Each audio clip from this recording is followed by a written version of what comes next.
Hello and welcome to our YouTube channel Omega Classes. दोस्तों आज की वीडियो में हम देखेंगे क्लास 12 के सुपरपोजिशन ऑफ वेव चैप्टर के न्यूमेरिकल्स। ठीक है, आपकी जो न्यूमेरिकल है वो क्वेश्चन नंबर 10 से स्टार्ट होते हैं।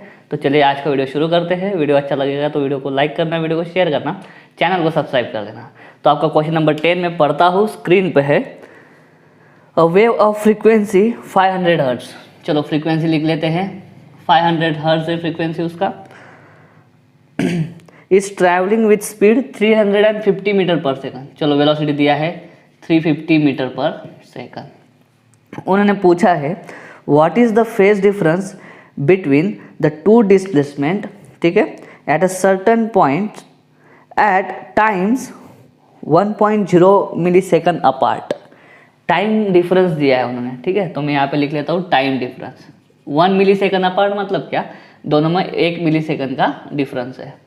तो टाइम डिफरेंस लिख लेता हूँ मैं 1 मिली सेकंड, मतलब 10⁻³ सेकंड। सही है, ठीक है। तो पहले इसको सॉल्व कर लेते हैं और बाद में है what will be the smallest distance between two points at which are 45 degree out of phase. मतलब फेज डिफरेंस दिया है बाद में, ठीक है। फेज डिफरेंस दिया है 45 डिग्री।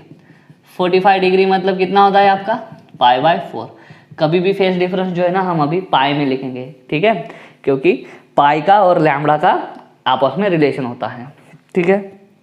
तो हमको निकालना है, पहली चीज़ है what is the phase difference between two displacement at a certain point 1 millisecond apart. Okay, हमें निकालना है फेज डिफरेंस। देखो ये जो है सुपरपोजिशन चैप्टर है, यहाँ पे फेज डिफरेंस, पाथ डिफरेंस वही हमको निकालना है, लेकिन पाथ डिफरेंस, फेज डिफरेंस हमें नहीं दिया है, टाइम डिफरेंस दिया है, ठीक है। तो टाइम डिफरेंस से हमें पहले पाथ डिफरेंस कैलकुलेट करना होगा। अगर पाथ डिफरेंस हमें मिल जाता है तो फेज डिफरेंस भी मिल जाएगा, फॉर्मूला है हमारे पास।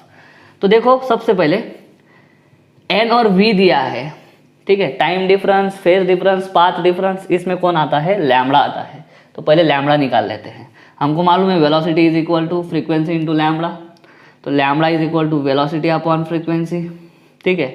तो वो हो जाएगा 350 डिवाइडेड बाय 500, 0 कट, 5 से डिवाइड करेंगे।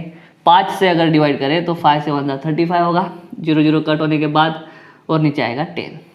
सही है, 5 10 50। ये आ गया आपका लैम्बडा मीटर में, ठीक है, क्योंकि फ्रीक्वेंसी हर्ट्ज में है, वेलोसिटी मीटर पर सेकंड में, तो लैम्बडा मीटर में आएगा, ठीक। हमें टाइम डिफरेंस दिया है 1 मिली सेकंड का। अभी यहाँ पे क्या है, 1 मिली सेकंड में जो पॉइंट है उस पर पाथ डिफरेंस कितना होगा जब दो वेव्स आएंगी तो, ठीक है, दोनों की इतनी है लैम्बडा, ठीक है, आइडेंटिकल वेव है। तो हमें टाइम डिफरेंस की वजह से अब पहले पाथ डिफरेंस निकाल लेते हैं, ठीक है। तो देखना हमें मालूम है path is equal to velocity into क्या होता है, टाइम होता है। तो हम पहले पाथ निकाल लेंगे, वेलोसिटी इनटू टाइम। वेलोसिटी है आपका 350, टाइम है आपका 10⁻³ तो कितना आ जाएगा 0.35 मीटर। सही है, ये है आपका पाथ डिफरेंस, ठीक है। दोनों में कितने का टाइम डिफरेंस है, टाइम डिफरेंस है 10⁻³ सेकंड। तो पाथ कैसे आएगा, वेलोसिटी इनटू टाइम कर दो, पाथ डिफरेंस मिल जाएगा। तो ये पाथ डिफरेंस है। अभी हम क्या करते हैं, फेज डिफरेंस कैसे निकालते हैं। फेज डिफरेंस एंगल में गिना जाता है और वो आता है पाई में। तो पाई वाला टर्म ऊपर रहेगा, 2π upon lambda into path difference. ये फॉर्मूला भूलना नहीं कभी। Phase difference is equal to 2π upon lambda into path difference. अगर मालूम भी नहीं है तो भी एकदम सिंपल है, हमें बस इतना रिलेशन याद रखना है, 2π इतना जो फेज डिफरेंस है, पाथ डिफरेंस कितना होगा लैम्बडा। कैसे, एक वेव ड्रॉ कर लेना, ठीक है। यहाँ पे 0 होता है, ये π/2, ये पाई, ये 3π/2, ये 2π, ठीक है। तो जब फेज डिफरेंस 2π का होता है तो पाथ डिफरेंस मतलब इतनी लेंथ कितनी होती है लैम्बडा। बस 2π इज इक्वल टू लैम्बडा मालूम करो, जैसे ही इधर डिवाइड करते जाएंगे उतने से इधर भी डिवाइड करते जाना, तो फेज डिफरेंस के रिस्पेक्ट में आपको पाथ डिफरेंस मिलते जाएगा। कोई इतनी बड़ी बात नहीं है, ये फॉर्मूला ध्यान में रखना, ठीक है। मालूम भी नहीं है तो आप कोरिलेट कर सकते हो। तो फेज डिफरेंस कैसे आएगा, 2π अपॉन लैम्बडा कितना मिला, लैम्बडा मिला देखो, इसको लिख सकता हूँ मैं 0.7 into path difference. Path difference मिला देखो 0.35, ठीक है। तो 0.7 और 0.35 में कुछ रिलेशन है। 35 इंटू 2 70, तो एक्चुअली 35 नहीं, इसको अगर 2 से मल्टीप्लाई करेंगे 0.35 को तो ये मिलेगा, ठीक है। तो 2 पाई, इसको ये कट मतलब 0.35, ये 0.7 को कट करेगा तो कितना आएगा 2, और फेज डिफरेंस हमें मिल जाएगा पाई रेडियन का, ठीक है। दिख रहा है आपको नीचे का, ओके। तो फेज डिफरेंस आ जाएगा आपका पाई रेडियन का। अभी हम निकालते हैं next B part. Phase difference अगर 45 डिग्री है तो निकालने को क्या बोला है उन्होंने, एक बार ठीक से मैं देख लूँ problem. What will be the smallest distance between 2 points. Distance निकालना है, मतलब पाथ निकालना है। अभी उन्होंने क्या करा है, फेज डिफरेंस दे के रखा है। Phase difference is equal to π/4, इसको पाथ से इक्वेट करते हैं। हमको मालूम है 2 pi is equal to lambda, सही है। तो यहाँ पे क्या करा हमने, यहाँ पे π/4 करने के लिए हमने यहाँ पे अगर π/4 करा, मतलब मैं क्या कर रहा हूँ, इसको 8 से डिवाइड कर रहा हूँ, 8 से। तो मैं क्या करता हूँ, लैम्बडा को भी 8 से डिवाइड करता हूँ। लैम्बडा कितना है हमारा, लैम्बडा है 0.7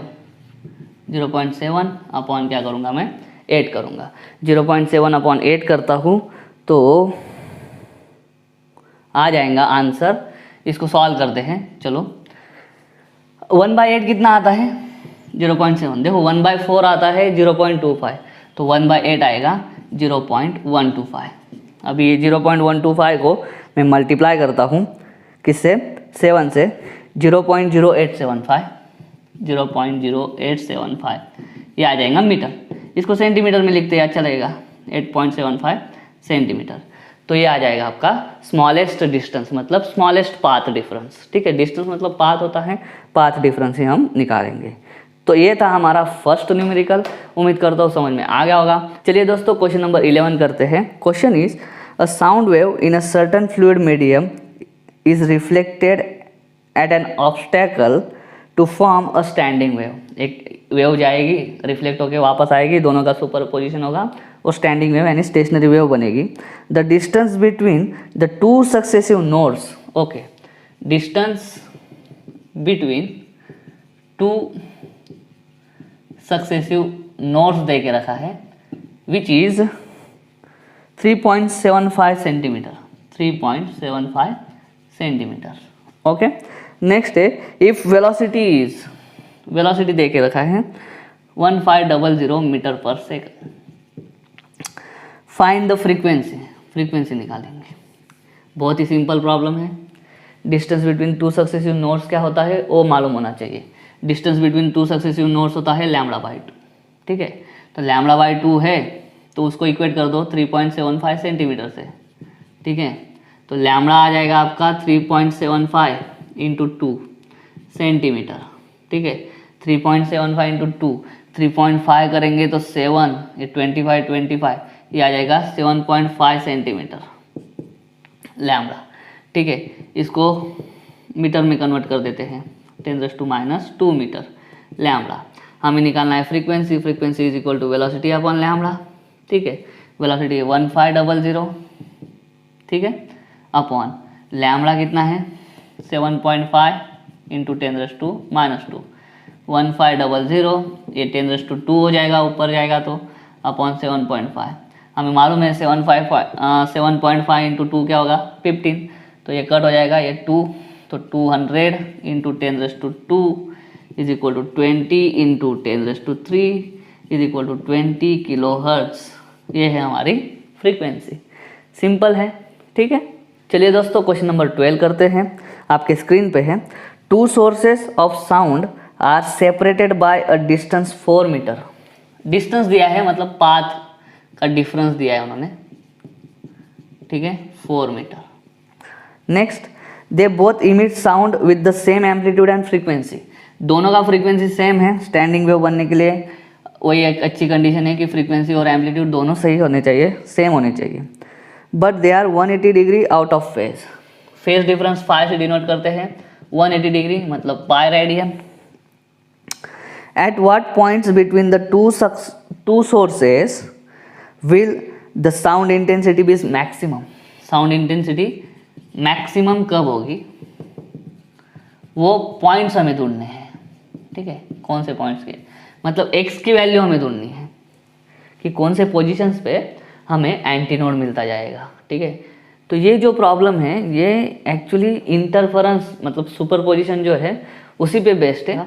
देखो दो सोर्सेस है, दो सोर्सेस है, एक S1 है और एक S2 है। इधर से एक वेव आ रही है और इधर से एक वेव आ रही है, ठीक है।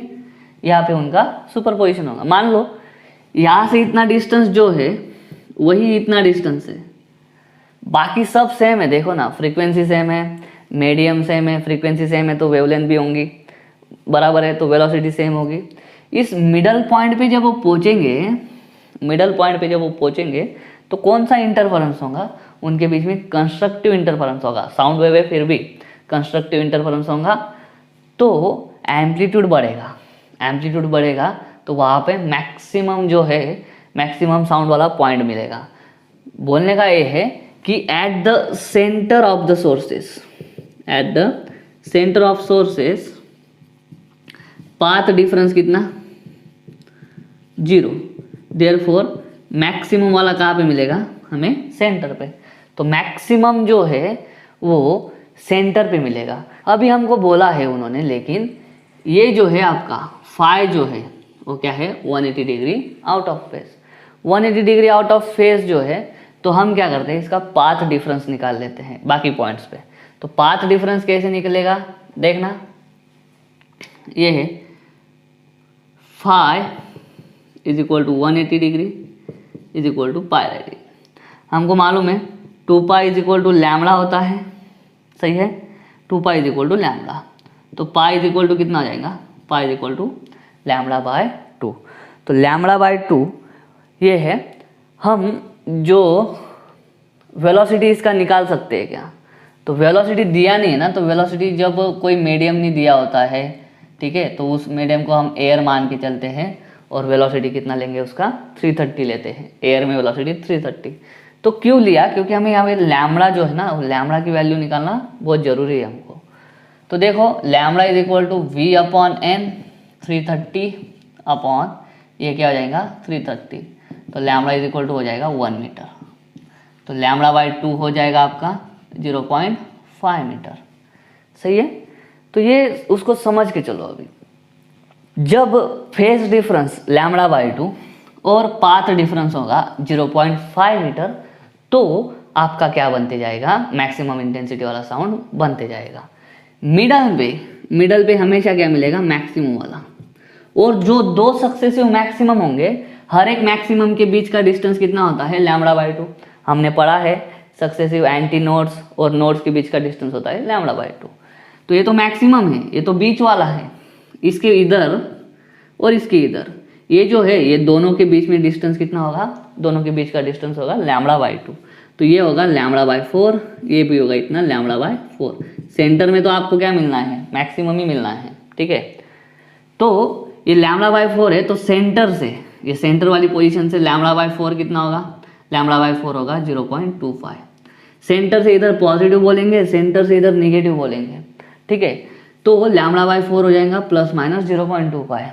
तो ये मिडल पोजीशन से इधर प्लस 0.25 पे भी मुझे ब्राइट मिलेगा। इंटरफेरेंस की बात करते हैं लाइट की, यहाँ पे साउंड है, तो यहाँ पे प्लस 0.25, यहाँ पे माइनस।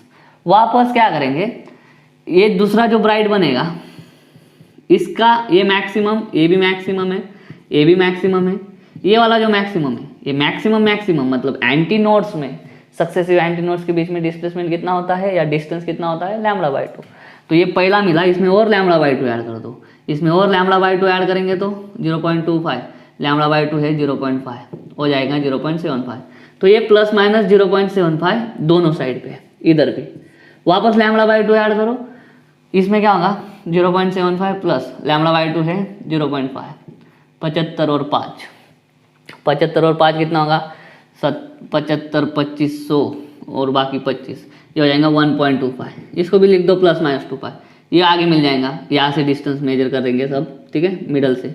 और यहाँ पे भी प्लस माइनस 2 पे क्या मिलेगा आपको, मैक्सिमम मिलता जाएगा। तो मैक्सिमम की पोजीशंस क्या होंगी, ±25 ±75 ±1.25, ऐसे डिस्टेंस आगे आगे जाते जाएंगे मिडल से इधर और इधर, ताकि जब तक अपना दोनों साइड के सोर्स रीच ना हो जाए।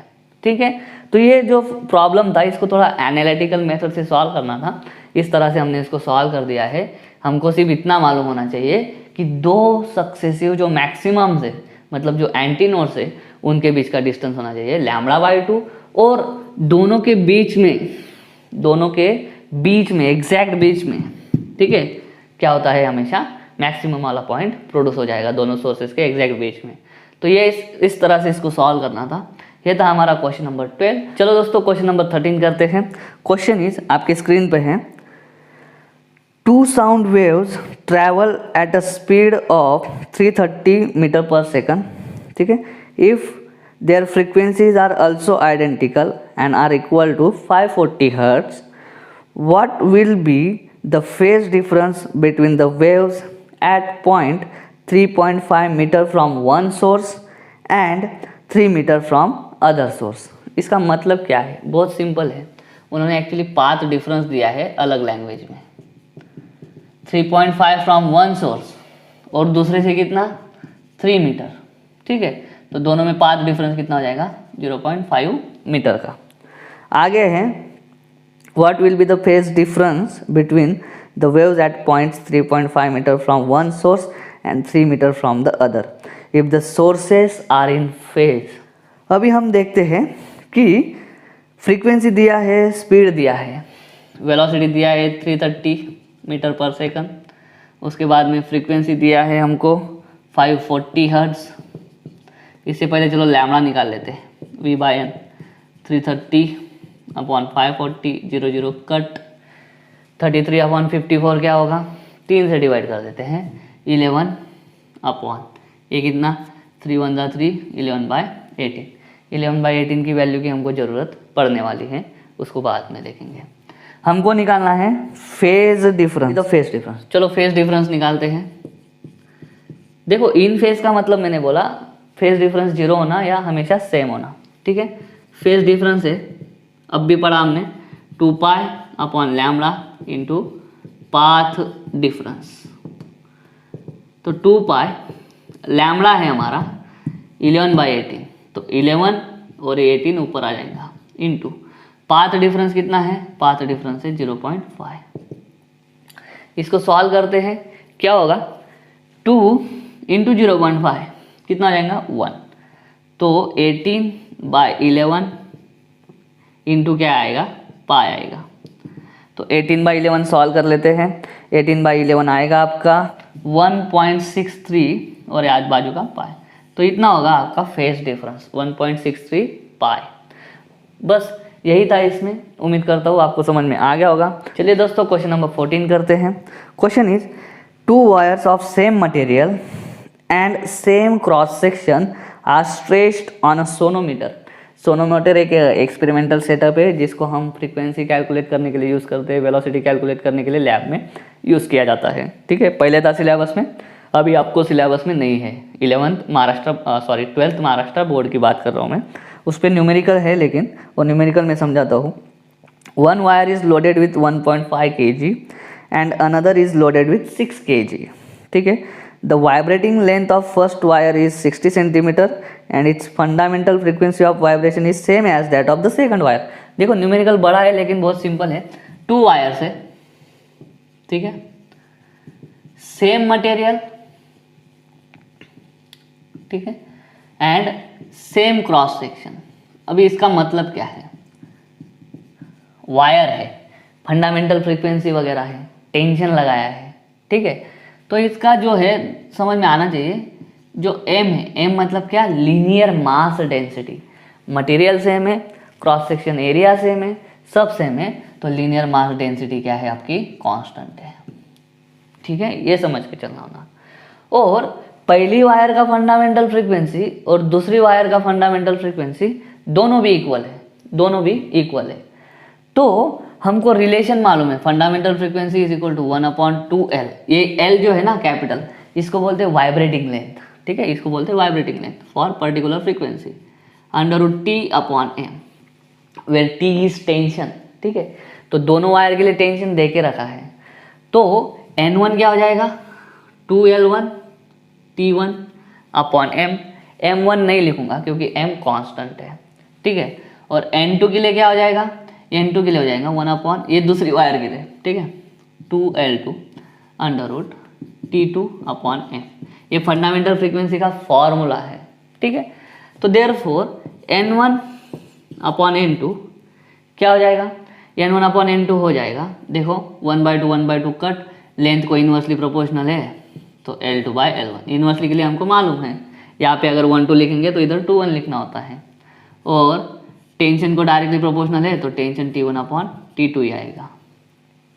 N1 इक्वल टू N2 दे के रखा है उन्होंने, ठीक है। Therefore 1 is equal to L2 upon L1 दे के रखा है, L1 जो है ना वो है 60 सेंटीमीटर, ठीक है। इसका रोटेशन बंद कर दूं मैं पहले, ठीक। L1 60 सेंटीमीटर दिया है तो इसको लिख लेते हैं 0.6 मीटर, तो ये आ जाएगा 0.6 अंडर रूट T1। पहली वायर को कितना टेंशन दिया है, पहली वायर को टेंशन दिया है 1.5 kg, तो टेंशन क्या होता है फोर्स, तो 1.5 kg को हमको 9.8 से मल्टीप्लाई करना पड़ेगा, तो ये हो जाएगा 1.5 इंटू 9.8, कुछ नहीं ऐसे भी 9.8 बाद में कैंसिल होगा। और दूसरी वायर को वेट लगाया है 6 kg, 6 kg को टेंशन में कैसे लिखेंगे, 6 इंटू 9.8, खत्म। 9.8 ऐसे भी कट हो जाएगा। देयरफॉर स्क्वायर कर लेते हैं दोनों साइड पे, ठीक है। तो 1 इज इक्वल टू L2 का स्क्वायर अपॉन 0.36, ठीक है, L2 थोड़ा ओके, इज इनटू ये बचेगा 1.5 अपॉन 6, ठीक है। 9.8 तो कट हो जाएगा। यहाँ पे ढंग से देखते हैं, ये 0.36 को इधर लेके आता हूँ मैं, ठीक है, इंटू 6, ये 1.5 नीचे आ जाएगा, इज इक्वल टू L2 का स्क्वायर। देयरफॉर 15 मान लो इसको, तो इसको 60 मानना पड़ेगा, ये 15 बोलेंगे तो इसको 60 बोलेंगे, 15 4 जा 60, तो 1.5 और 6 कैंसिल हो जाएगा, बचेगा 4 इधर, ठीक है। तो 0.36 into 4 is equal to L2 square, ये करेंगे तो इसका आता है 1.44 is equal to L2 square. और 1.44 किसका स्क्वायर रूट होगा, हमको मालूम है 12 स्क्वायर होता है 144, तो 1.2 का स्क्वायर होगा 1.44, तो ये दोनों साइड पे स्क्वायर रूट डालो तो ये आ जाएगा 1.2, ठीक है, इज इक्वल टू, सॉरी किस में आएगा, लेकिन ये वो मीटर में लिया है तो ये भी मीटर में आएगा L2, और हमको L2 ही निकालना है, vibrating length of second wire. तो vibrating length of second wire हमको मिल गई, कितनी है 1.2 मीटर। चलिए दोस्तों क्वेश्चन नंबर 15 करते हैं। Question is apply pipe closed at one end can produce overtones at frequencies. Overtones वाली फ्रीक्वेंसीज दी है, ठीक है। ओवरटोन कितने नंबर का है वो भी नहीं दिया है, ठीक है। तो हम पहले लिख लेते हैं पीथ ओवरटोन क्या है, 640 हर्ट्ज पे मिल रहा है, ठीक है। उसके बाद में आगे वाला भी कौन सा है वो नहीं पता चल रहा है, इसको बोलेंगे 896 हर्ट्ज, खाली लिख लेते हैं पहले। उसके बाद में 1152 हर्ट्ज। अब ये जो ओवरटोन्स है वो सीक्वेंस वाइज है कि नहीं वो कैसे चेक करेंगे। मान लो मतलब ये फर्स्ट है तो ये सेकंड होगा कि थर्ड होगा कि फोर्थ ओवरटोन होगा, ओवरटोन की बात हो रही है, और ये भी कौन सा ओवरटोन होगा हमको मालूम नहीं। तो उसको चेक करने के लिए हमको क्या करना पड़ता है ना, इन सब का डिफरेंस निकाल लो, ठीक है। इसका डिफरेंस निकालो तो 6 बचेगा 5, तो इन दोनों का डिफरेंस है 256 हर्ट्ज। वापस इन दोनों का निकाल लो, इन दोनों का भी 12 6 कितना 5 2 हर्ट्ज। देखो अभी क्या है, डिफरेंस अगर सेम आता है तो ये जो ओवरटोन्स है ना, ये ओवरटोन्स एकदम सीक्वेंस में है। मतलब क्या, अगर ये पीथ ओवरटोन है तो ये है P+1, ठीक है, और ये है नेक्स्ट वाला P+2, सही है। ऐसे ओवरटोन्स हमको दी है। अगर ये डिफरेंस ये 256 आता और ये 256 के मल्टीपल में आता 512, तो फिर ये नहीं होता, नेक्स्ट ओवरटोन नहीं होता, उसके आगे वाला होता था फिर, ठीक है। डबल अगर डिफरेंस हो जाता तो P+2 नहीं होता, ये P+3 होता। तो पहले डिफरेंस निकाल लो, डिफरेंस अगर सेम सेम आता है तो समझ जाना ये कॉन्जिक्यूटिव ओवरटोन से, यहाँ पे डिफरेंस सेम है, तो कॉन्जिक्यूटिव ओवरटोन से हमको निकालना है फंडामेंटल फ्रीक्वेंसी। फंडामेंटल फ्रीक्वेंसी मतलब क्या, ठीक है। तो दोस्तों इसको स्टेप बाय स्टेप जाएंगे। दिया है pipe closed at one and. Question में हमको है ना फंडामेंटल फ्रीक्वेंसी ढूंढना है और हमको दिया है ओवरटोन। तो pipe closed at one and के लिए ओवरटोन और फंडामेंटल फ्रीक्वेंसी के बीच का रिलेशन हमें मालूम होना चाहिए। वो है पीथ overtone is equal to 2p + 1 into harmonics. और हार्मोनिक्स मतलब क्या, नेचुरल फ्रीक्वेंसी या फंडामेंटल फ्रीक्वेंसी, ठीक है। तो देखो ये पीथ है, ये p + 1 है, सही है। तो पीथ ओवरटोन इतना, तो p + 1 ओवरटोन कितना आएगा, तो p की जगह पे p + 1 डाल दो, 2p + 1 + 1 इंटू फंडामेंटल फ्रीक्वेंसी यानी हार्मोनिक का n लिख देते हैं। तो ये हो जाएगा 2p + 2 + 1 मतलब 2p + 3 इंटू n। हम क्या करते हैं अभी, पीथ और p + 1 ओवरटोन हमको मालूम है, ये पीथ ओवरटोन है, ये p + 1 ओवरटोन है, ठीक है। इनकी वैल्यू हमको मालूम है। ये दोनों हम क्या करते हैं, फिर इधर हार्मोनिक की जगह पे मैं n लिख लेता हूँ वापस, डिवाइड कर देते हैं। तो देखो क्या हो जाएगा, उल्टा करते हैं, इसको इससे डिवाइड करते हैं। तो ऊपर आ जाएगा 2p + 3 अपन नीचे आ जाएगा 2p + 1 इज इक्वल टू क्या हो जाएगा, nn इज इक्वल टू इसकी वैल्यू, पीथ ओवरटोन की वैल्यू है 640, नहीं है हमने p + 1 लिया ना, तो p + 1 है 896 अपॉन 2p + 1 किसके लिए है, पीथ ओवरटोन है ये वाला 640। दोनों को मेरे ख्याल से 4 से हम डिवाइड कर सकते हैं, तो चलिए करते हैं, कितना हो जाएगा,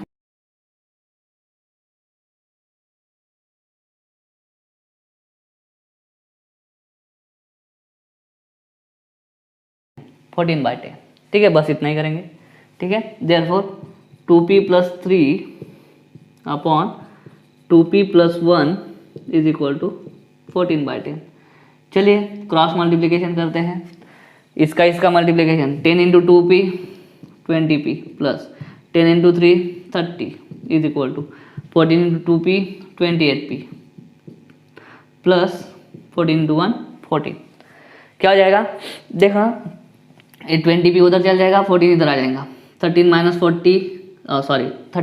14 16, ये 28 है उधर गया, 28p - 20p 8p, तो p कितना आ गया आपका, p आ गया 2, p आ गया 2, ठीक है। हमको फंडामेंटल फ्रीक्वेंसी ढूंढना है, तो चलिए ये वाला रिलेशन यूज कर लेते हैं, ये वाला पीथ ओवरटोन दे के रखा है हमको, कितना है 640 is equal to 2p + 1 2 into p की वैल्यू निकाल चुके हम, 2 इंटू 2 + 1 हार्मोनिक्स, सही है। तो 640 is equal to 5 into n is equal to 640 upon 5, n ही निकालना है ना फंडामेंटल फ्रीक्वेंसी। 5 × 5 बचे कितने, 1 बचे 4, 5 × 10 4 बचे 0, 5 × 40, बस n is equal to 128 hertz. ये n की वैल्यू जो है ना वही क्या है, हमारी फंडामेंटल फ्रीक्वेंसी। तो दोस्तों ये है हमारा क्वेश्चन नंबर 14 शायद, ठीक है। उम्मीद करता हूँ समझ में आ गया होगा। सॉरी, ये है आपका क्वेश्चन नंबर 15। चलिए 16th क्वेश्चन है, a standing wave is produced in a tube open at both ends, ठीक है। ओपन एट बोथ एंड्स है ट्यूब, ये है अभी 16th वाला actually, open at both ends, pipe है, ट्यूब है। The fundamental frequency is 300 hertz, frequency दे के रखिए 300 हर्ट्ज, सही है। उसके बाद में what is the length of tube, length क्या है ट्यूब की वो निकालना है। एंड करेक्शन वगैरह कुछ दिया नहीं है, ठीक है। स्पीड ऑफ साउंड दे के रखा है, speed of sound is 340 metre per second, 340 metre per second, ठीक है। तो देखिए क्या है, ओपन एट बोथ एंड्स का जो फंडामेंटल फ्रीक्वेंसी का फॉर्मूला है उसी में वैल्यू डालनी है बस, V/2L, where V is frequency, L is the length, vibrating length, ठीक है। L ही निकालना है, तो therefore L is equal to क्या, V/2N, V है 340 अपॉन 2 इंटू 300, एक 0 को कट कर दो, ठीक है, इज इक्वल टू 34 अपॉन ये हो जाएगा 60। 34/60 कितना होता, उसको 2 से डिवाइड करेंगे और क्या, 17/30 L। 17/30 अगर करेंगे तो उसका आंसर होगा 17/30 इज इक्वल टू 0.566। 0.566 तो इसको ऐसे लिख देना, 0.57 लिख दो, ठीक है, राउंड ऑफ करके, तो ये ला जाएगा 0.57 मीटर। तो ये हो जाएगा हमारा फाइनल आंसर। बस छोटा सा था। चलिए दोस्तों क्वेश्चन नंबर 17 देखते हैं।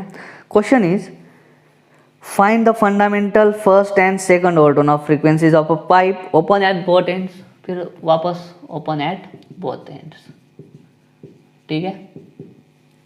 फंडामेंटल फ्रीक्वेंसी निकालना है, फर्स्ट ओवरटोन निकालना है हमको, ठीक है। फर्स्ट ओवरटोन मतलब 2n। उसके बाद में निकालना है हमको सेकंड ओवरटोन मतलब ये ओपन एट बोथ एंड्स है ना, तो सेकंड ओवरटोन 3n, क्योंकि जब pipe open at both ends होता है ना तो सारी हार्मोनिक्स प्रेजेंट होती है, ठीक है। तो पहली फ्रीक्वेंसी जो है उसको first harmonic, next higher frequency जो आएंगी वो 2n, उसको बोलते हैं फर्स्ट ओवरटोन। उसके भी नेक्स्ट हायर फ्रीक्वेंसी जो आएंगी वो होगी 3n, उसको बोलेंगे सेकंड ओवरटोन। ओके, वो निकालना है सब। ऑफ लेंथ 25 सेंटीमीटर, लेंथ दे के रखा है पाइप का 25 centimetre, 0.25 metre. Okay, if the speed of the sound in air is 330 metre per second, v is equal to 330 metre per second. Simple fundamental frequency का फॉर्मूला आप भी देखा next previous example में, v/2l, ठीक है, is equal to 330/2 into 0.25, 330/0.5, 25 into 2 50, ठीक है। तो 0.5 से डिवाइड करना मतलब क्या, 2 से मल्टीप्लाई करना, ये हो जाएगा 660 हर्ट्ज, ठीक है। तो फंडामेंटल फ्रीक्वेंसी मिल गई 660 हर्ट्ज से 2n मतलब 660 इंटू 2 करो, क्या आ जाएगा 0, 2 बचा 1, 1320 हर्ट्ज, ठीक है। 3n 660 इंटू 3, 0, 18, 19, सही है। 660 उसके बाद में 1320, उसके बाद में 1980 हर्ट्ज, ठीक है। तो ये आ जाएगा हमारा क्वेश्चन 17 का आंसर। उम्मीद करता हूँ समझ में आ गया होगा, चाहो तो स्क्रीनशॉट ले सकते हो, ठीक है। तो दोस्तों इस तरह से आपके इस सुपरपोजिशन चैप्टर के क्वेश्चन नंबर 17 तक हमने कर लिया है। अभी थोड़े न्यूमेरिकल बच जाते हैं, उसको हम देखेंगे नेक्स्ट वीडियो में। उम्मीद करता हूँ आज का वीडियो समझ में आ गया होगा। अगर ऐसा है तो वीडियो को लाइक करो, वीडियो को शेयर करो, चैनल को सब्सक्राइब कर देना। तो नेक्स्ट जो न्यूमेरिकल होगा आपका वो होगा 18th नंबर का। तो चलिए आज का वीडियो शुरू करते हैं। वीडियो अच्छा लगेगा तो वीडियो को लाइक करना, वीडियो को शेयर करना, चैनल को सब्सक्राइब कर देना, ठीक है। तो 18th क्वेश्चन में पढ़ता हूँ, आपके स्क्रीन पे है।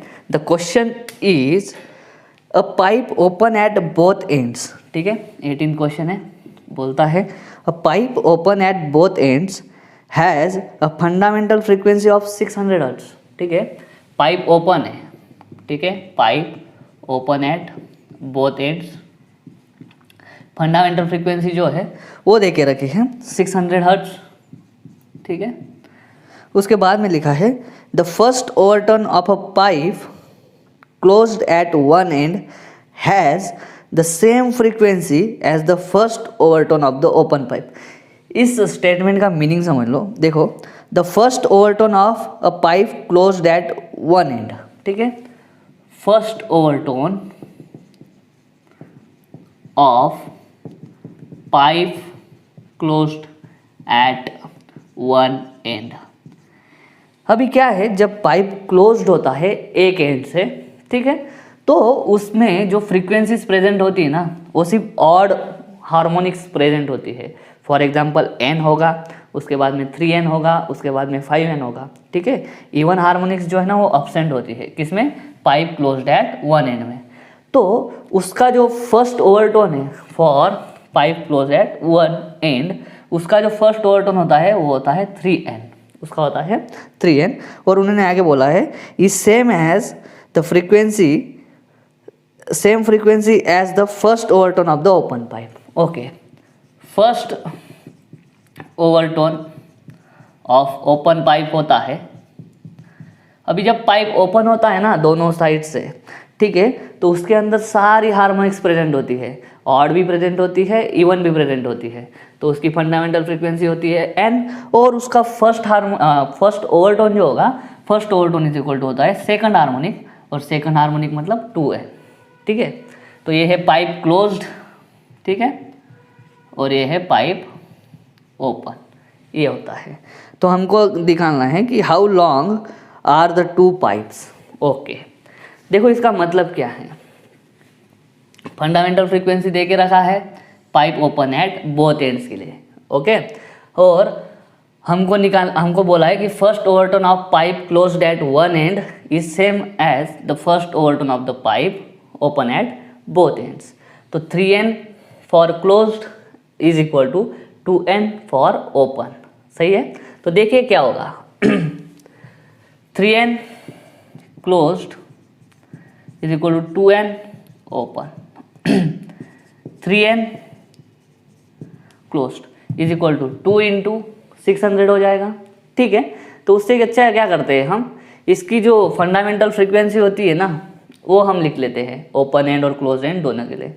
तो देखो ओपन एंड के लिए जो होती है फंडामेंटल फ्रीक्वेंसी होगी V/2L, ठीक है। और क्लोज के लिए होता है फंडामेंटल फ्रीक्वेंसी V/4L, ठीक है। वेलोसिटी कांस्टेंट रखेंगे। तो 3 इंटू एन क्लोज क्या हो जाएगा 3V/4LC, ठीक है, क्लोज के लिए, और ये ओपन के लिए is equal to 2 times n open. अभी एन ओपन जो है ना वो दे के रखा है, एन ओपन जो है वो हमारे पास है। एन ओपन क्या है, चलिए ऐसा लिख लेते हैं V/2L0। तो ये जो है ना हमको V/2L0 मतलब एन ओपन मतलब क्या, fundamental frequency for open pipe दे के रखा है, ओके हमारा, ठीक है। 600 हर्ट्ज, तो क्या हो जाएगा 3V/4 times L close sorry is equal to 2 into, ये है fundamental frequency for open pipe, वो फंडामेंटल फ्रीक्वेंसी है हमारे पास 600, ठीक है। तो देखो क्या हो जाएगा, ये 4 उधर चला जाएगा, मल्टीप्लाई हो जाएगा, या ऐसे ही 1200 हो जाएगा, ये 4 मल्टीप्लाई हो जाएगा और 3 डिवाइड हो जाएगा। तो V/LC is equal to 1200 into 4/3, okay. और एक बात, ये जो वेलोसिटी है ना, ये वेलोसिटी कितनी लेंगे हम 330 मीटर पर सेकंड।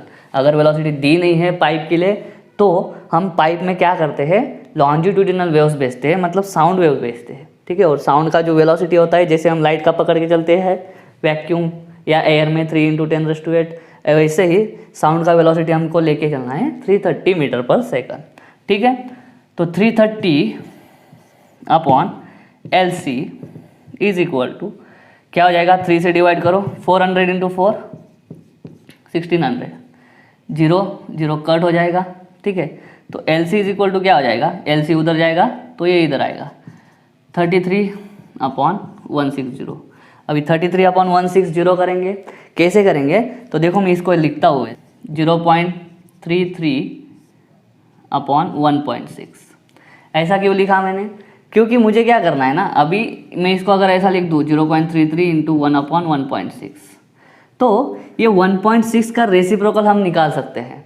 ये 1.6 का रेसिप्रोकल या किसी भी नंबर का रेसिप्रोकल कैसे निकालते हैं, उसके लिए वीडियो मैंने बना के रखा है, उसका जो लिंक है वो मैं डिस्क्रिप्शन में आपको दे दूंगा।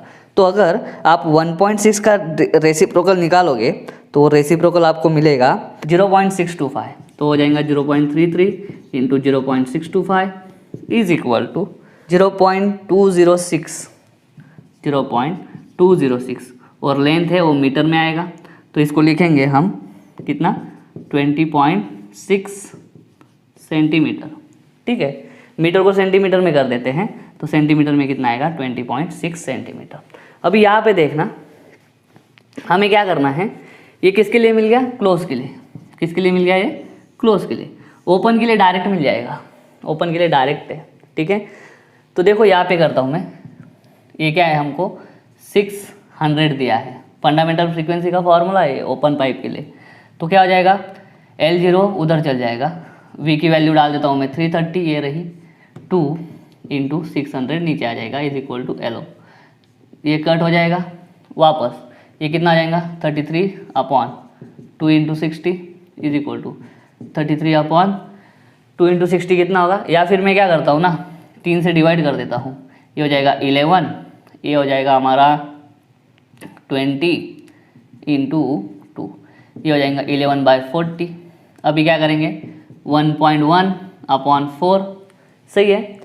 तो 1.1/4 क्या करा मैंने, ऊपर नीचे दोनों 10 से डिवाइड कर दिया, तो 1/4 मुझे मालूम है, ठीक है। 1.1 इंटू 1/4 होता है 0.25, या फिर 1.4 का रेसिप्रोकल हम निकाल सकते हैं। अगर हम 1.1 इंटू 0.25 करेंगे तो आंसर आएगा 0.275 मीटर। इसको मैं कन्वर्ट करूँ सेंटीमीटर में तो 27.5 सेंटीमीटर। तो ओपन पाइप का लेंथ आएगा 27.5 सेंटीमीटर, ठीक है, और क्लोज पाइप जो है उसके लिए लेंथ आएगा 20.6 सेंटीमीटर, सही है। 20.6 to 5 वही है, इधर भी वही आया था हमारा, लेकिन हम डेसिमल के बाद एक ही नंबर लेंगे। तो ये था हमारा 18th नंबर का क्वेश्चन। उम्मीद करता हूँ समझ में आ गया होगा। चाहो तो स्क्रीनशॉट ले सकते हो, फिर हम देखेंगे नेक्स्ट क्वेश्चन। चलिए दोस्तों, क्वेश्चन नंबर 19 करते हैं। 19 है अ स्ट्रिंग 1 मीटर लॉन्ग, ठीक है, स्ट्रिंग का लेंथ दिया है 1 metre, is fixed at one end, the other end is moved up and down with frequency 15 hertz, ठीक है। फ्रीक्वेंसी दे के रखा है 15 हर्ट्ज।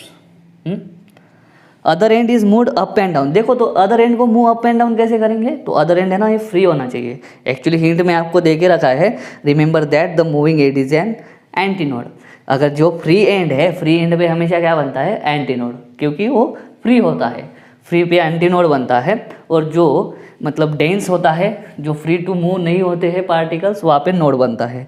तो इसका भी हमने देखा है वाइब्रेशन प्रोड्यूस्ड ऑन स्ट्रिंग में, हमने string open at one and पे देखा था, ठीक है, फ्री एंड पे।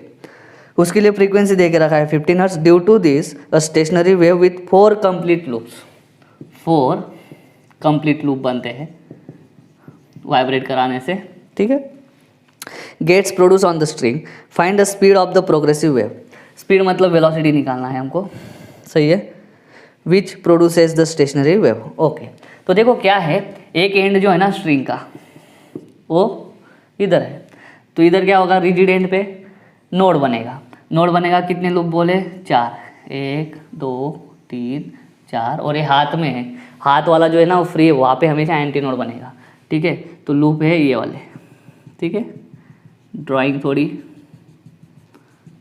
ऐसी बनेंगी। 4 लूप तो कंप्लीट बोले हैं, एक लूप, सेकंड, थर्ड, 4 लूप तो कंप्लीट बन गए, और ये बनेगा आधा लूप।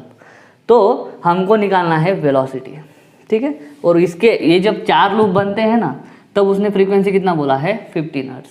तो हमको स्ट्रिंग का वाइब्रेशन का कंसेप्ट यूज़ करके क्या करना है, देखना है कि ये लैम्बडा कितना होगा, फिर वेलोसिटी कैसे निकाल पाएंगे हम। फ्रीक्वेंसी है, लैम्बडा नहीं है, तो लैम्बडा जब तक नहीं मिलता तब तक वेलोसिटी नहीं निकलेगा। तो इसको यूज़ करेंगे, ठीक है। यहाँ से इतना लेंथ जो है, ठीक है, इतना लेंथ है आपका 1 मीटर वाइब्रेटिंग लेंथ, इसको इक्वेट करते हैं। देखो पूरा जो लूप होता है यहाँ से यहाँ तक, ये कितना होता है, लैम्बडा, तो इतना कितना हो जाएगा, λ/2। तो ऐसे λ/2 टोटल कितने हैं, देखो, 1 λ/2, 2 λ/2, 3 λ/2, 4 λ/2, ठीक है। इतना लूप क्या होता है, λ/2। तो λ/2 λ/2 λ/2 λ/2, 4 λ/2 प्लस ये आधा लूप है, पूरा लूप λ/2, तो ये इतना आधा कितना हो जाएगा, λ/4। इसको सॉल्व करो, क्या हो जाएगा, 2 λ प्लस λ/4, 4 to the 8 λ प्लस λ 9 λ/4। तो कैपिटल L क्या मिला मुझे, 9 λ/4। देयरफॉर लैम्बडा क्या हो जाएगा, 4L/9, 4L/9। तो lambda is equal to, length है 1 मीटर, तो लैम्बडा इज इक्वल टू हो जाएगा 4/9। हमको मालूम है velocity is equal to n lambda, n देकर रखा है 15 इंटू लैम्बडा है 4/9, ठीक है। 15 और 9 को 3 से डिवाइड कर देते हैं, 4/3 5, 20/3, 20/3 तो कर सकते हैं, 3 6 18, बचे 2, जाता नहीं तो पॉइंट 2 के आगे 0, 6.67, ठीक है। ये हो जाएगा मीटर पर सेकंड, ये आ जाएगा हमारा फाइनल आंसर। तो ये था हमारा क्वेश्चन नंबर 19। चलिए दोस्तों क्वेश्चन नंबर 20 करते हैं। दिया है a violin string vibrates with fundamental frequency, fundamental frequency देके रखा है 440 हर्ट्ज, ठीक है। आगे बोला है उन्होंने what are the frequencies of first and second overtone. First overtone कितना आएगा, सेकंड ओवरटोन कितना आएगा। अगर वायलिन का देखेंगे तो वो क्या है, वहाँ पे स्ट्रिंग होता है, सही है। स्ट्रिंग का कौन सा मोड होता है, ओपन एट वन एंड होता है या क्लोज्ड एट बोथ एंड्स होता है। तो वायलिन का स्ट्रिंग है, दोनों साइड पे उसको क्या किया होता है, स्ट्रेच किया होता है, दोनों साइड से वो क्लोज होता है, ठीक है, दोनों साइड पे क्लैम्प होता है, मतलब ऐसी होती है वो स्ट्रिंग, सही है। तो ऐसी स्ट्रिंग का ये वाला मोड दे के रखा है उन्होंने फंडामेंटल फ्रीक्वेंसी के लिए। फंडामेंटल फ्रीक्वेंसी जो है वो है 440 हर्ट्ज। तो अभी ये जो स्ट्रिंग है वो क्लैम्प्ड एट बोथ एंड्स है, तो इस पे ना सारी फ्रीक्वेंसीज प्रेजेंट होती है, सारी हार्मोनिक्स प्रेजेंट होती है, मतलब n प्रेजेंट होगा, 2n प्रेजेंट होगा, 3n प्रेजेंट होगा, सब। तो फर्स्ट ओवरटोन मतलब क्या होता है, फर्स्ट ओवरटोन n1 लिखा मतलब मैंने फर्स्ट ओवरटोन, वो होता है 2 इंटू फंडामेंटल फ्रीक्वेंसी, क्योंकि ओवरटोन का मीनिंग है नेक्स्ट हायर फ्रीक्वेंसी। n के बाद नेक्स्ट हायर फ्रीक्वेंसी हमें 2n मिलती है, ये क्लैम्प्ड एट बोथ एंड पे, ठीक है। तो ये हो जाएगा 2 इंटू 440, 2 इंटू 440 करेंगे तो कितना, 400, 800, ये हो जाएगा 880 हर्ट्ज। उसी तरह से सेकंड ओवरटोन ये होगा थर्ड हार्मोनिक, क्योंकि सारी हार्मोनिक्स प्रेजेंट होती है। तो 3 इंटू 440 करेंगे, 0, 4 3 12 का 2, ठीक है, ऊपर एक 4 3 12 का 2 और एक 1320 हर्ट्ज। बस ये हो गया हमारा फर्स्ट और सेकंड ओवरटोन। उम्मीद करता हूँ समझ में आ गया होगा, ठीक है। बस यही था हमारा प्रॉब्लम। अभी हम लेते हैं क्वेश्चन नंबर 21, ठीक है। चलो यहीं पे सॉल्व करते हैं। देखो इसमें क्या है, a set of 8 tuning forks is arrange in a such series of increasing order of frequencies. 8 tuning forks है, 1 2 3 ऐसे करते करते कितना है, 8, ठीक है, 1 2 3 8 ट्यूनिंग फॉक्स है। Increasing order of frequencies, each fork gives 4 beats per second with the next one. मतलब क्या है, इसका फ्रीक्वेंसी अगर n2 है, n1 है, इसका n2 है, तो n2 माइनस n1 कितना है, 4, क्योंकि बीट फ्रीक्वेंसी हमको मालूम है, ठीक है, बीट फ्रीक्वेंसी ही बोला है ना उन्होंने, 4 बीट्स पर सेकंड, इसका मीनिंग क्या है, पर सेकंड फ्रीक्वेंसी। तो n2 माइनस n1 दिया है 4, ठीक है। वैसे ही n3 माइनस n2 हो जाएगा 4। अगला जो है वो पीछे से कितना ज़्यादा फ्रीक्वेंसी दे रहा है, 4, तो बीट फ्रीक्वेंसी कितना है, 4, okay. And the frequency of the last fork is twice the first, मतलब 8th जो ट्यूनिंग फॉर्क होगा उसका फ्रीक्वेंसी मान लो n8, और जो फर्स्ट ट्यूनिंग फॉर्क होगा उसका मान लो n1। उनके बीच का रिलेशन दिया है, देखो, the frequency of the last fork is twice the frequency of the first, तो n8 is equal to 2n1, सही है। Calculate the frequencies of first and last, n1 भी निकालना है हमको और n8 भी, सही है। तो कैसे निकालेंगे, तो ये देखना दोस्तों, ये वाला रिलेशन से स्टार्ट करते हैं। n2 is equal to n1 plus 4, सही है, 4 इंटू 1, ऐसा लिख देता हूँ मैं। अभी क्या है, n3 is equal to n2 plus 4, क्योंकि नेक्स्ट ट्यूनिंग फॉर्क का फ्रीक्वेंसी पिछले से 4 से ज़्यादा है, तो n3 इज इक्वल टू क्या हो जाएगा, देखो n2 की वैल्यू डाल दूँ मैं, n1 प्लस 4, ठीक है, n2 की वैल्यू डाल दी मैंने, n1 प्लस 4, इसकी जगह पे प्लस 4, तो क्या हो जाएगा, n1 प्लस 2 इंटू 4, 8 होगा, 8 को मैंने लिखा 2 इंटू 4, रीज़न है उसके लिए। n4 को कैसे लिखूंगा मैं, n3 प्लस 4, सेम लॉजिक, सही है। तो वापस n3 की वैल्यू डाल दूँ मैं, n1 plus 2 times 4 plus 4, n3 की वैल्यू क्या डाली मैंने, n1 plus 2 into 4, n1 plus 2 into 4, और आगे का 4 एज इट इज़। तो देखो इसको ढंग से, n1 प्लस 2 इंटू 4 8, 8 प्लस 4 12 होता है, 12 को मैं लिख दूँ 3 इंटू 4। अभी ढंग से ऑब्जर्व करो और n8 कैसे निकालेंगे। देखो जब मैंने n4 लिखा तो n3 प्लस 4, तो n8 को कैसे लिखूंगा मैं, n7 प्लस 4, यहाँ तक सही है। आगे देखेंगे n7 प्लस 4, n3 प्लस 4 को मैंने कैसे लिखा, n1 सब में कॉमन है, देखो n1, तो यहाँ पे मैं n1 लिखूंगा, प्लस 4 भी सब में कॉमन है, 4 भी कॉमन है, ठीक है। देखो जब मैं n3 निकाल रहा था तो 4 के साथ में 2 था, जब n4 निकाल रहा था तो 4 के साथ में 3 है। इसका मतलब क्या है, यहाँ से इधर एक छोटा होगा, तो n8 है, तो यहाँ पे कितना हो जाएगा तुम्हारा, 7 हो जाएगा। ये जो है ना, ये as good as arithmetic progression है, ठीक है। हमको मालूम है nth टर्म क्या होती है, a plus n minus one into d. A मतलब फर्स्ट टर्म मैथ का, ठीक है, 11th में पढ़ा है। फर्स्ट टर्म क्या है तुम्हारा n1, ठीक है, plus n minus one, total 8 है, उसमें से एक माइनस कर दो 7, सही है, 8 माइनस 1, n मतलब टोटल नंबर, और d डिफरेंस कितने का है सबके बीच में, कांस्टेंट डिफरेंस कितने का है 4 का।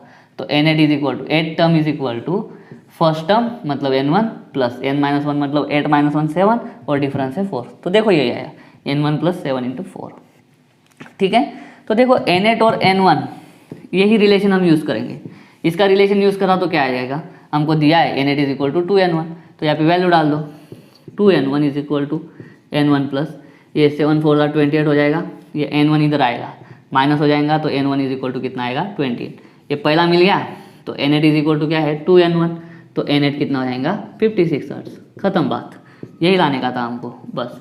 n1 और n8 दोनों ढूंढने थे, तो n1 मिला मुझे 28 और n8 मिला 56, ठीक है। इस तरह से उसको करना था। चलिए दोस्तों क्वेश्चन नंबर 22 देखते हैं। 22 में दिया है sonometer wire is stretched by tension of 40 newton. Tension दे के रखा है 40 newton, okay. It vibrates in unison with a tuning fork of frequency 384 hertz.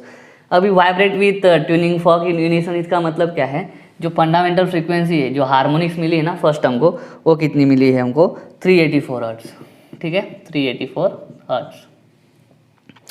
How many number of beats gets produced in 2 seconds, time दिया है 2 seconds, ठीक है। If the tension in the wire is decreased by 1.24 newton, decreased by, तो ये पहला tension लिख लेते हैं T2, डिक्रीज्ड बाय मतलब कम हो गया, कितने से कम हो गया वो लिखा है उन्होंने 1.24 न्यूटन, तो 1.24 न्यूटन।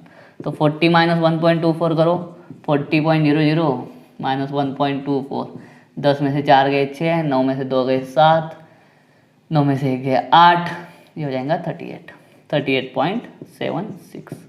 तो कैसे निकालेंगे, हाउ मेनी बिट्स, ठीक है, गेट्स प्रोड्यूस्ड इन 2 सेकंड्स। तो पहले हम बिट फ्रीक्वेंसी निकाल लेंगे, बिट्स पर सेकंड मतलब 1 सेकंड में कितने बिट होते हैं उसको बोलते हैं बिट फ्रीक्वेंसी, और उसको हम क्या कर देंगे मल्टीप्लाई कर देंगे, ठीक है।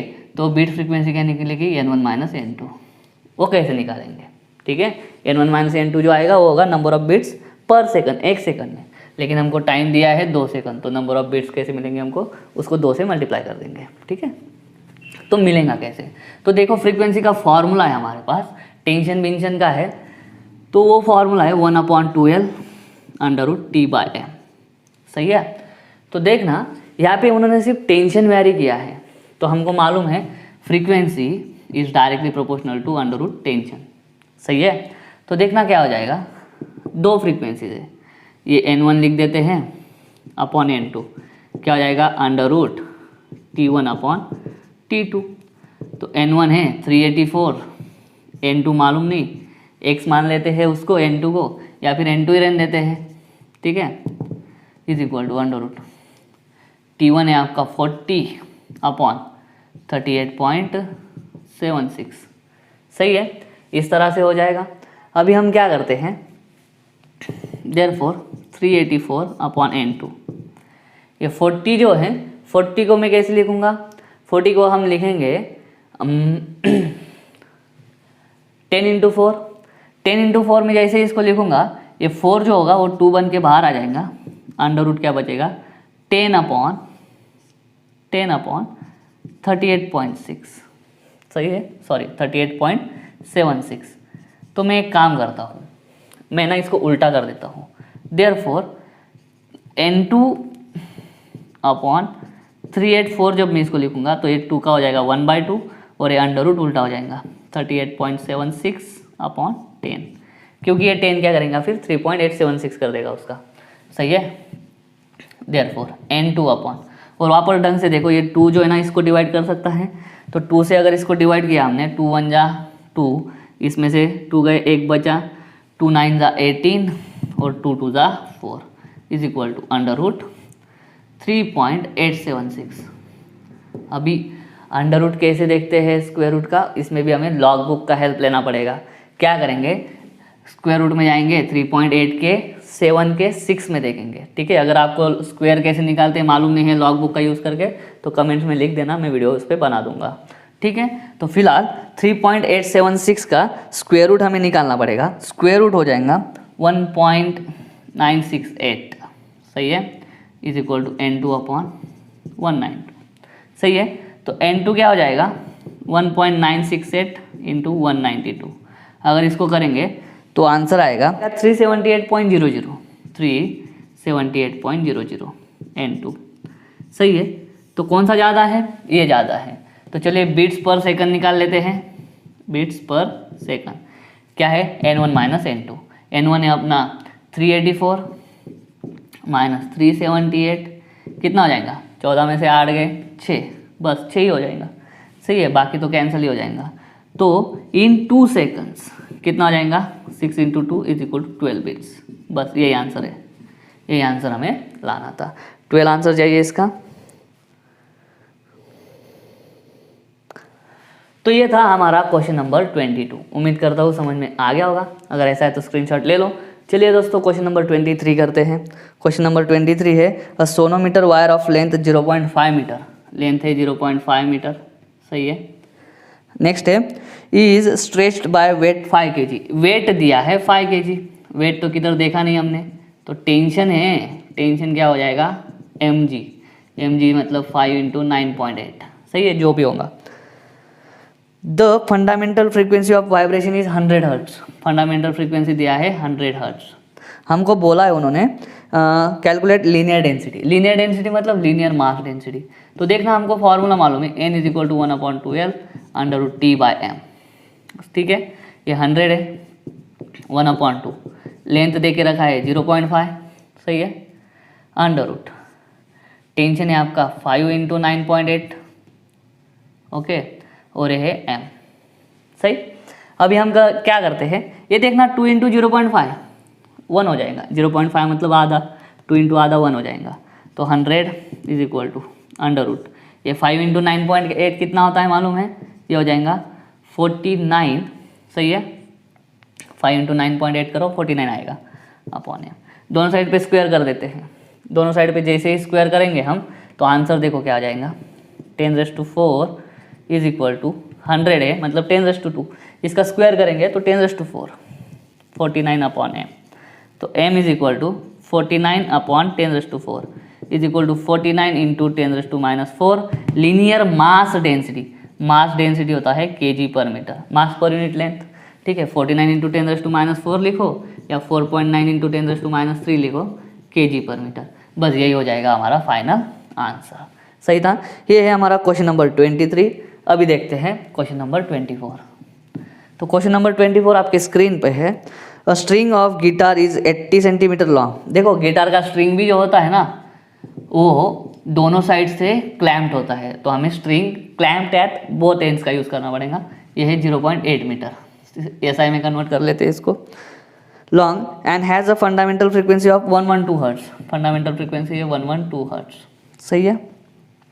If a guitarist wishes to produce a frequency of 160 hertz, लेकिन उसको चाहिए फ्रीक्वेंसी 160 हर्ट्ज प्रोड्यूस करना है, सही है।